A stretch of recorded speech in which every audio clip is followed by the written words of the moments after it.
scratch another item off the Ryan Day coaching bucket list. There are 3 Big Ten teams that Ryan Day has never faced as a head coach. He will get to remove one of those teams on Saturday at Illinois. 3 teams. What a coincidence. It's 3 things Thursday on the beat. He's Jeremy Birmingham. I am Austin Ward. Buckeyes back. By the way, it's the last true Big Ten team. Right, because the others are UCLA. The others are UCLA and USC. Right. And that seems silly. So he will complete the tour of the real Big Ten. I was rattling through my brain trying to figure out who the other teams were. And then once you said true Big Ten teams, I'm like, oh, that makes sense. Yeah, so those 2 are left. And UCLA in November, you'll add another one. And I believe he'll complete the new World Tour next year against USC. But that doesn't matter. This is about traveling to Champaign, 11 a.m. Central Time on Saturday. Yeah. Can't wait, Berm. I mean, I can, but it's a good game, man. This is like, a really good test for Ohio State. It's a nice barometer game in the middle of the season. You get to go back on the road next week. You kind of wish you could just take the trip straight from Illinois up to Wisconsin, but we have to pretend that these kids go to school. They don't need to spend a week in Wisconsin. No, it's a beautiful state. I'm not saying it's not, but what? Like, I just think that, hey. We have this beautiful practice facility right here for Ohio State. The more we go to this NFLization of college football, like eventually they're just going to be like, you know what, screw it. We're not going back to Columbus. We're going to stop at a high school field on the way up to Madison and practice for a couple days. But no, it's a big game. It's Illinois, as I said, on Letterman Row on Wednesday, this is a game. Illinois is desperate to win this game. And so I think Ryan Day, who has been so keen on using the term desperate and hungry in the last few days, the last few weeks, has to go into this game fully aware of how desperate Brett Bielema and his team are. And unfortunately for Brett, your desperation makes it easier for Ryan Day to make sure his team's alert. Yeah, so that's actually a beautiful buildup. Everything you outlined about this challenge for Ohio State. Thing number 1 was I wanted you to rate the cause for concern or upset alert, or however you want to phrase it, panic meter. People will call it different things. Yeah. On a scale of 1 to 10, what is the level of urgency and attention to detail and intensity that is required for Illinois? If we're talking upset alert, I guess I'd put the Buckeyes at a 3 or a 4. Illinois is a pretty good team. They're not ranked number 17 in the country for no reason. They're 5-1. They have one of the best quarterbacks in the country on their team. I think that's ultimately the difference between the trip to Washington, for example, and this trip. While DeMond Williams maybe has a better long-term upside than Luke Altmaier, he doesn't have the experience to understand how to handle some of the stuff Ohio State did. Now, we'll find out early if Luke Altmaier did, but I suspect that his experience will have him at least more capable of adjusting without changing his way of play. We saw at Washington, once Arvell Reese swallowed up DeMond Williams the first time, DeMond Williams stopped trying to run, which is the biggest part of his game. That was the threat. Altmaier's a good athlete. He's not as good as DeMond Williams, but he's a guy that is going to feel more comfortable throwing the ball. Illinois has been showing some competency pushing the ball down the field. So if Ohio State comes into this game and it's 3-0 Illinois at the end of the first quarter and you're playing a quarterback like this, it's a much bigger problem to me than it was in Washington. Number 1, the start time. Number 2, just the weirdness of Illinois. Number 3, the experience of Brett Bielema as a head coach, the experience of Luke Altmaier. So I'm at a 4. This was a game we all circled preseason. We all expected Illinois to be a top 10 team. We didn't expect the loss to Indiana to be so grotesque that it changed the national perception of Illinois so dramatically. But for Ryan Day, okay, so here's the spoiler alert. We're recording this before Wednesday night in the Woody Hayes Athletic Center. I am convinced we are going to hear a more dialed in, more intense version of Ryan Day than we even heard on Tuesday or heading into the Washington game, because I this one has to be, we all scheduled it. So that means they probably did too, as one hey, let's watch this. And now it's here, and Illinois has a lot to gain in a game Saturday. Ohio State has not a lot to lose, because if you go on the road and lose to the number 17 team in the country, and you can bounce back, you can still make the national championship game, you can do all that. Illinois doesn't win, they're out of playoff race, really. It's another with that hideous disfigurement on their resume. They would have to be right. So it changes. It's everything on the season for them, and this is a season Illinois had really put a lot of emphasis on, because they felt like they had the team to make a run. So we'll see. They've got a good defensive line. That can change the game. Ohio State's running game has been inconsistent. Illinois can do some things. So I'm excited for the matchup. I think it's going to be a really good game. I think that's really interesting. I was trying to figure out where I would land on that scale, because as we were standing inside the lobby 2 weeks ago, getting ready to go out to Washington for that matchup, you started a Three Things Thursday and you said, this spread is 8.5, and it doesn't feel right. And in the way that we were talking about that matchup and the unique challenges, and it wasn't related necessarily to Washington's on-field talent outside of DeMond Williams and what we're going to find out about the Buckeyes defensively for that matchup, was like, if Ohio State manages the travel fine, they're going to beat this team by double digits every single time. How did this get down to 8.5? And it started working the other way the closer you got to kickoff. This one, right from Jump Street, came out at more than 2 touchdowns. I think it's 15.5 points right now. And I consider Illinois to be a vastly better team, a much more talented roster, 1 through 85, a different style quarterback, but some of the, they have multiple skill position players.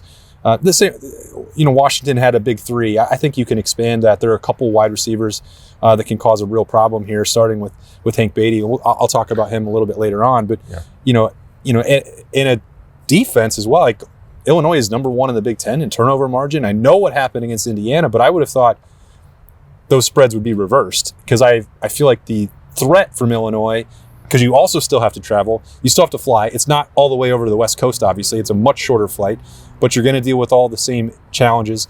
It's not going to be probably quite as loud. I bet there's going to be just as many Scarlet and Gray fans at Memorial Stadium on Saturday. So maybe not the most imposing venue, but it's going to be... I imagine a lot of Ohio State fans bought tickets the day that Illinois got drubbed at Indiana. I think a lot of Illinois fans probably sold them. I think it was more like a bunch of Ohio State fans already had them, and then Illinois fans were like, please take these from us. Although they've bounced back nicely. So hotels in Champaign are not cheap this weekend, my friends. Or anywhere. Yeah. Or anywhere. Anywhere in the general vicinity. If you can even find them. Yeah, that means the locals are coming. Even Indianapolis got really expensive for being about halfway there. So I guess I'm saying that I feel like the threat from Illinois is more significant than I believed it was going to be from Washington. But I still don't think that certainly if you put them on a neutral field, Ohio State would win this game 95 times out of 100, in my opinion. When you factor in what could happen in Champaign, and if the elements, just the wind picks up out of no reason, or they get a little confidence, as you said, it's 3-0. Brett Bielema is good enough, and I think that there are enough talented players on that team to make it a little bit wonky. So I am higher than you. They've won big games. Yeah, I feel uncomfortable that I have Illinois as a greater upset threat. Don't believe that they will do it than you do, though. Well, I think what you said is right. Washington is not as talented a team as Illinois, 1-85. Washington may have like 5 better players overall, but the rest of the roster is not nearly the same. Brett Bielema's been there for a while now. He's built his team. He's got what he wants. He's done a great job getting guys ready for the NFL. They're starting to recruit at a higher level. This is going to be their Super Bowl. And Ohio State... How many Super Bowls do the Buckeyes have to play? That's the problem. They have to play one every week, and they know it, which, again, makes it difficult for the teams they're playing to sneak up on them. Yeah. And Ryan Day's approach has allowed Ohio State to not pay attention to all of the national discussion around Illinois after that 53-point loss to Indiana. And I imagine tonight we'll hear him talk about throwing that film away again and all the other cliches that came out on Tuesday. So I think he'll talk about the Illinois? Doubt it. No. I mean, he'll probably get asked about it by TV folks, but there is nothing about this game that screams like cakewalk to me. And it's crazy to say that. I hope, Ryan Day says throw out that game. I hope that they didn't throw out the 2007 game when Illinois came into Columbus and beat number 1 ranked Ohio State. I think those are important things to show a team that 2007 team was similar in a lot of ways to this team, where it's like they were kind of starting over, yet they midway through the season were like, oh crap, we might be the best team in the country. And then all of a sudden, you think you've got it, and then you're going to get got. Yeah, I think out of some of the shenanigans about the Illinois and speeches about rivalry trophies and all that, I actually think that there is some validity to James Laurinaitis and Brian Hartline being able to talk about the Illinois history in 2007 specifically. I mean, that's got to rank up amongst some of the most shocking and disappointing games that James Laurinaitis has ever seen or been a part of. Yeah. I mean, Juice Williams put the Buckeyes in a blender for 4 quarters. Juiced them. Thing number 2. as you look at this matchup, Birm, what is the most interesting head-to-head showdown on the field to you? It's trying to figure out where the Ohio State running game is. I sound like a broken record because every week on Thursday, I keep going back to the running game. Illinois gave up 312. Well, it's the one thing that you can't demonstrably see improvement from week to week. Illinois gave up 312 yards on the ground to Indiana. And again, we're throwing that tape out. Okay? We don't have to. But Indiana also sacked Illinois 7 times in that game. Duke had 4 sacks against Luke Altmaier. This game's going to come down to the offensive lines and which one of them has a game that they're proud of. And Ohio State's offensive line's played great. Illinois has played bad in stretches, but their defensive line, which is probably one of their strengths, got absolutely torched against Indiana, which is not a team that is like a run-first team. So I hope that Ohio State was watching that film to see what worked in the run game, not necessarily which players did this or what, but what worked for Indiana to run for 312 yards, because Illinois has not given up more than 123 on the ground in their other 5 games, and that was to USC, and that took 35 carries. So they've been stout. They have not been Minnesota, Wisconsin stout, but to me, the matchup is the Ohio State offensive line versus the Illinois defensive line and vice versa, because we still, again, heading into Wednesday night as we record this, the tenor around Kenyatta Jackson's injury on Tuesday, as I went back to your house and was working on a story, I was rereading Ryan Day's quote, and I'm like, man, that wasn't as hopeful as I thought it was in the moment. I think he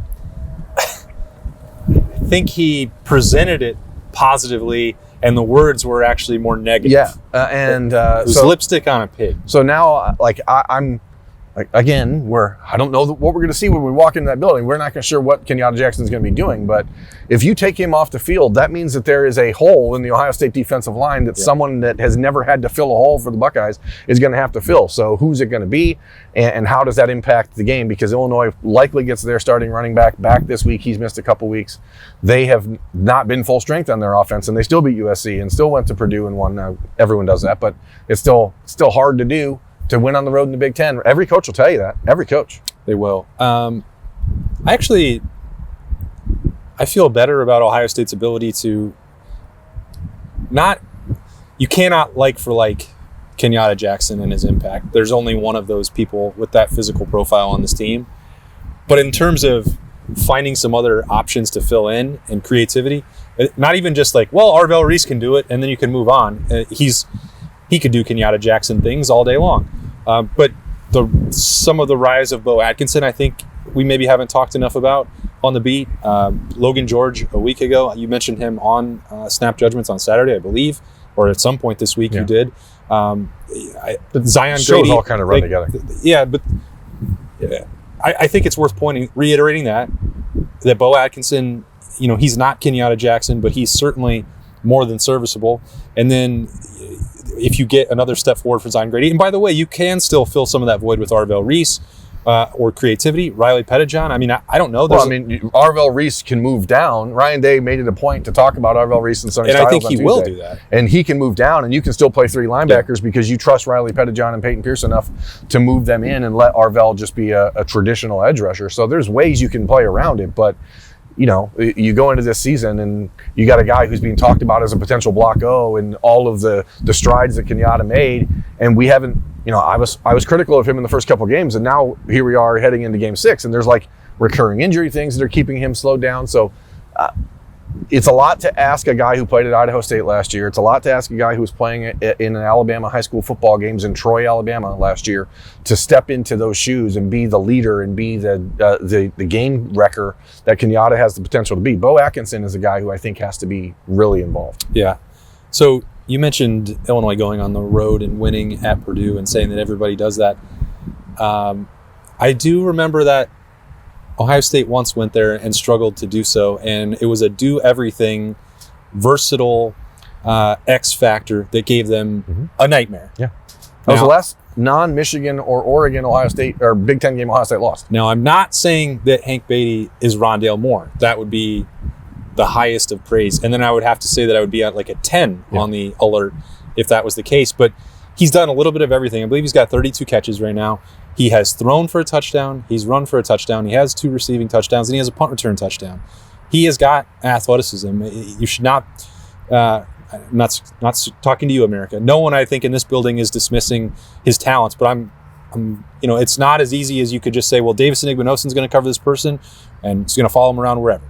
Can't just do that with Jermaine Matthews, and you can't even do it with just Lorenzo Styles. I think it's going to take a collective effort from all of the corners, all the nickel safety looks from Matt Patricia, and like I could not pretend to tell you what is the desired way for Matt Patricia to defend him, but he's the one that's at the top of the list. If you remove that from the equation for Illinois, they're going to have big time problems. He's their best weapon, and I'm not certain about how Ohio State will try to eliminate him. I'm pretty confident that they will, but I'm much more curious about how they do it. Well, because if we could put ourselves in a time machine and go back to 2018 and take Caleb Downs with us, like, does that change what happens in that game? Would that be better than freshman Tyreek Johnson and Shaun Wade? I think it probably is. So, I mean, I would imagine that what Caleb can do is move the defense around, and having a coach on the field who's seeing all these things. Yeah. But Illinois has to do it. And Brett Bielema is smart. Their offense is smart. Altmaier is going to get the ball out quick. This is not going to be a game, I think, where Illinois gives Ohio State a chance to get a bunch of sacks. So the defensive line is going to be about who's making those plays that JT Tuimoloau would make, who's going to drop into coverage and knock a ball down, who's, one of the little, again, it's all nitpicking when we're talking anything negative about the Ohio State defense right now. But one thing that you miss from last year are the hands up, the batted balls, things like that at the line of scrimmage. I was reminded of it, sadly, watching the Bengals on Sunday on the first play of the game when Tyleik Williams knocked the ball out of the sky. He's the king of it. On Jake Browning's first pass. And you see him out there doing this. I'm like, miss that, because there hasn't been anybody. Caden McDonald's a great run stuffer, but he's not a guy that's in and he's developing into a good pass rusher. But there are certain things that Ohio State's old defensive line was able to do that we haven't seen this group do. And I think that those are the things that you need to do against Illinois. Yeah, I still think the preseason conversation that we had about, well, you can bring one person back from last year's roster and put him on him. Like, even at the midway point of the year, I still think Tyleik is the answer. Well, because Tyleik and this version of Caden McDonald would be as dominant a 1-2 punch as defensive tackle as we've ever seen in Columbus. Yeah, that would be borderline unfair. So you told me you wanted thing number 3. Time machines. To be, I'm not giving you a time machine. Yeah. We're moving towards the future. Mm-hmm. Where we're going, there are roads. It's to Champaign. But an area that you said, let's talk about a way that Ohio State can actually get better, which again is probably nitpicking, but that's sort of what you have to do with the number 1 team in the country. Well, because Ryan Day on Tuesday was talking about how, like, all of a sudden his team is likely hearing that they're the number 1 team in the country. That it's funny because I think a lot of you want to cut their ears off. Yeah, I want to cut their ears off. I want to Van Gogh them. The reality is, I think a lot of the line movement in the Washington game was a byproduct of people not knowing what Ohio State was really about, and just expecting the noise and the travel and all of the extemporaneous stuff to be the problem for Ohio State, not Washington's talent necessarily. Sure. And I think those things are being completely ignored about this game. And then people are just looking at the talent saying, well, Ohio State's going to win. But you still have to go on the road. You still have to play at 11 a.m. There's still a lot of things that are weird. But Ohio State's focus and everything else has been so good. I can't get away from the fact that there needs to be a consistent third option at wide receiver, because the run game has been inconsistent. And Bo Jackson, even as good as he was against Grambling and Ohio, I mean, his yards per carry has fallen by 66% in the 2 games in the Big Ten. So he's down to just under 5 yards a carry, which is still pretty good. It still leads the team, but you start to see like the tightening of the talent gap and how it changes the way the offense looks. We are going to see teams try and double team Jeremiah Smith. We're also going to start to see teams try and figure out if you can double team both Jeremiah Smith and Carnell Tate. Can you shade? Bet you can't. Can you shade double coverage to both? Yeah. Last week is a reminder why you can't do that, because Max Clare had 6 targets for 80 yards and 5 catches. I don't know if it's Max Clare this week. Illinois has not been particularly prone to giving up plays to the tight end. I think USC had like 95 yards to their tight ends, but no one else has had more than like 1 catch against them at that position. I'm not going to sit here and pretend I've watched all of Illinois' defensive film, but whether it's Max Clare, whether it's Brandon Innes, whether it's James Peoples out of the backfield, whether it's Mylan Graham, if Bryson Rogers isn't able to go, somebody else has to become oh crap, we need to worry about that guy, because the more, and this isn't really like it's an Ohio State problem. Ryan Day and this team are so content doing whatever the defense allows them to do. And in these types of games where the game's gonna go fast, it's gonna be a shortened game. Like, I think you have to have a way to redirect the energy and redirect their focus or the opposition's focus so that you can do what you want. And I know Ohio State can throw 9-yard hitches to Jeremiah Smith all day and they can complete 14 or 15 of them fine, but that's still going to take 7 minutes to get down the field and score a touchdown. And like, I think you have to find somebody who's going to be able to stretch the field even when opponents are taking it away from Jeremiah Smith and Carnell Tate. So Julian's saying, like, in a complete reversal from a year ago, he's the best long ball thrower in college football, where Will Howard struggled in the first half of the year to be consistent and accurate down the field. Julian Saint's not struggled in that department. Now, his numbers, it's not like he's having a bunch of chances to do that. He didn't throw a single ball down the field against Washington more than 20 yards. And Washington's defensive coordinator, who is the former defensive coordinator at Illinois, like, that is what they are going to run. So how do you eliminate Illinois? How do you stop Illinois from doing everything they want on defense? And I think the way you do that is by having a consistent, explosive third option, not necessarily Brandon Ennis, who's just a gadget slot player. Like, somebody has to be able to stretch the field when down the middle of the field. A seam demon. A seam demon. You said Mylan Graham? I'm fine with it. Whoever it is, I just think someone has to force the middle third of the field to be covered. Yeah. I mean, we saw that last week. Max Clare had 5 catches, and it's like, that thing seems to be trending in the right direction. I don't know if that is going to happen every single week. In fact, I would boldly predict that it doesn't, because that's just the way it goes for tight ends. There are going to be games where they maximize it. And the thing about Ohio State and the vast array of skill talent they have is that Illinois will see the way Minnesota tried to defend them. What worked, what didn't work, what happened, what was the repercussion of defending them this way? Well, you have to start with the knowledge that you cannot eliminate Jeremiah Smith and Carnell Tate from the Ohio State offense. It won't happen. Okay? Point blank, period, end of discussion. Okay, well, they did this, but then Max Clare got loose, and then there's 5 receptions. So they're going to react to that. All right, maybe this is what they're trying to do. Ohio State is trying to do offensively. This is what Brian Hartline wants. You got to eliminate Max Clare. Well, that's the beauty of what Ohio State has accumulated here in terms of talent. It is going to be constant games of whack-a-mole for Big Ten defensive coordinators from here on out, because, as you mentioned, whether that means another wrinkle to the role for James Peoples, whether that is, as Jeremiah Smith suggested when we left the stadium on Saturday night, Brandon Ennis is the next one up that will reap the benefits of what happened from J.J. Carnell and Max Clare a week ago. I mean, whether that's a healthy Bryson Rogers, whether that's C.J. Donaldson out of the backfield, Bo Jackson, or just an element of using some of the pop passes and end rounds like that. Like Bo Jackson, who Ryan Day suggested 2 weeks ago could have been a wide receiver because he runs routes so well. So I just think we saw what happened to the Ohio State offense when they faced a defense that was rooted in the same principles as Matt Patricia's defense now. Yeah. Ryan Walters' defense at Washington is the Illinois defense. So they are going to run a lot of the same principles. And so it's unique in that way, because you've already kind of seen this if you're Ohio State, and everyone else in the country is watching Ohio State do it, but they don't have the offensive weapons to make the adjustments the Buckeyes do. Right. And the Buckeyes have those weapons, so now it's about who's the guy that's just going to be the guy. And once that guy establishes himself and is consistent and reliable week in, week out, this offense is going to completely change. How are they going to do it? Boop, boop, boop, boop. Okay, got it. Yeah.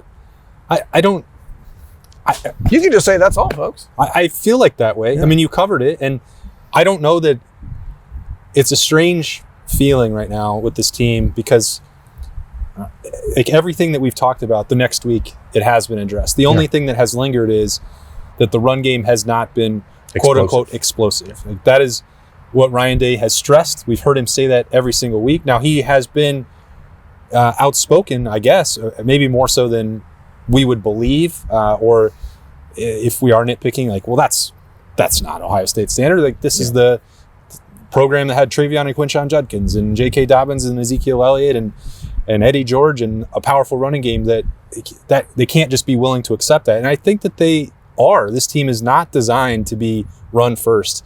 And sometimes when we get hyper focused on, well, the run game needs to average another yard per carry, or they need to have this many splash plays in the run game, it's missing the fact that this team is equipped to do that in the passing game that no one else in the country is, or most Ohio State programs throughout the history of this, rich university have been capable of doing. So, I don't feel like that is an absolute necessity, and that sounds crazy.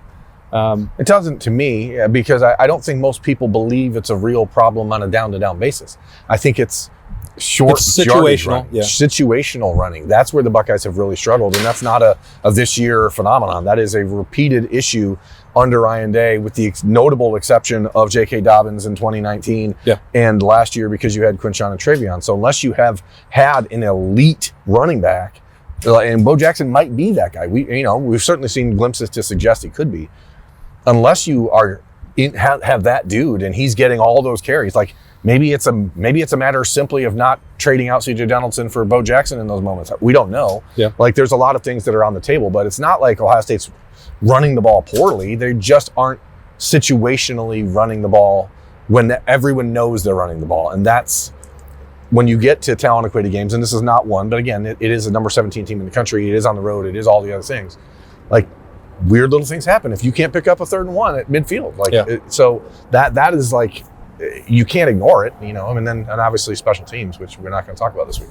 Yeah, that's why I didn't bring it up as an area where the Buckeyes can improve. But I do think that last week they showed signs of improvement there. Like, good for them. Now, that sounds like not the optimum time to be talking about it in a game that they missed a 50-yard field goal, and that is going to carry more weight than generating a gadget play with Brandon Ennis and Lorenzo Styles on a punt return to finally show some creativity and a spark. But that's not nothing either. Yeah. And that's going to have to be in the back of the minds of opponents moving forward.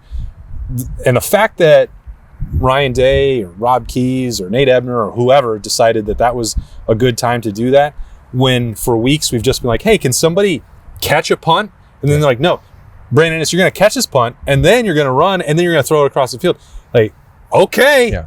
Must still have a lot of confidence there. But there's a flip side of that, too, in the Ohio State punting game, which is to say if you're comfortable playing slower pace games, lower scoring games, less plays, and you're playing against teams that are trying to put you in disadvantageous field position situations, sometimes you might need a punter who can hit it more than 43 yards. And so, like, is Nick McClarty finally a year and a half later ready to make that set? I'm not saying Joe McGuire's been bad by any stretch. He had his longest punt of the season against Minnesota. Yeah. But, like, there are weapons. The special teams game can be weapons. Have you heard that before? I am aware of it. Like, Nick McClarty was recruited by Ohio State because he was hitting the ball 80-plus yards with his leg. So, like, the transition to the American football and how, getting the ball off his foot quickly, all that's taken time. But if, there are little ways, and we talked on Tuesday's Snap Judgments, like, is Jackson Corville a guy that maybe the next time there's a 50-yarder, you just see what happens? Like, how does the team that is dominating every statistic, how does the team that's better than everybody in the country in literally every single metric right now, offensively and defensively, efficiency-wise, how do you get better? And it's like, well, we've got 2 scholarship punters. We've got 2 scholarship kickers. Both our punter and our kicker have proven to be okay, but is okay good enough at Ohio State when you have a guy potentially like Nick McClarty who could be out there hitting 65, 70-yarders and changing field position and then ruining teams that they're playing, because the only way you're going to score against Ohio State with the way this defense is if you have a short field, is if you have an opportunity to quickly change field position. And so if Ohio State can find ways to win, like the last couple of years, they've given up a ton of hidden yards. So like if you can if you can find a way to win some of those hidden yards, like that's where this team even takes another step, in my opinion. Well, I'm told that the issues are always there. We will see if Ryan Day and the Buckeyes can find a few of them and correct them or enhance them by the time they get to Champaign, Illinois on Saturday, 11 a.m. Central Time, noon Eastern. That is a big noon kickoff on Fox. We are another day closer. Thanks for spending part of your Thursday with us here on The Beat. It was a 3 Things Thursday on the Austin Birm Show. And he's Birm. I'm Austin. We'll talk to y'all later.